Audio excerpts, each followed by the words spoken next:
नमस्कार मंडळी, काव्य रेसिपीमध्ये तुम्हा सर्वांचं स्वागत आहे. आज मी तुम्हाला झणझणीत मिसळ रेसिपी दाखवणार आहे. त्यासाठी लागणारे साहित्य: कढीपत्ता, लसूण आणि शेंगदाणे बारीक करून घेतलेले, कांदा आणि मटकी. ही मटकी एकदम कमी साहित्यात तयार होणार आहे. रेसिपी बघण्याअगोदर चॅनलला लाईक आणि सबस्क्राईब करा. थँक्यू.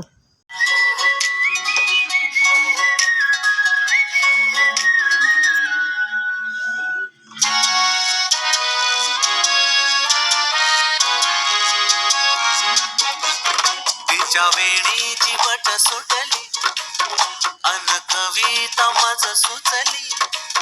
तिच्या रूपाला मी भुललो असा माझी कविता थोडी चुकली. का बरं? ही चाल तुरु तुरु पुरती केस पुरु पुरु डाव्या डोळ्यावर बंडळली. तुझी पाहून आता मी झालो या पेदा, माझी कविता ही थोडी चुकली.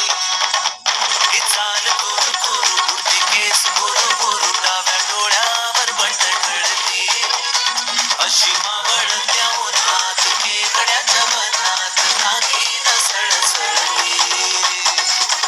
नारे नारे नारे नारे नारे नारे नारे रे. नारे नारे नारे नारे नारे नारे रे. डोळ्यात काजळ, ओठावर लाली, प्रेमाचं फुल रुसलं. केसात गजरा, तीळ तुघाली, कोण फुगून बसलं.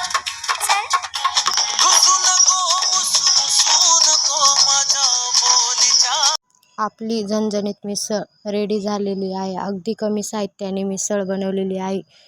तुम्हाला मिसळ कशी वाटली कमेंटमध्ये नक्की सांगा आणि जास्तीत जास्त शेअर करा.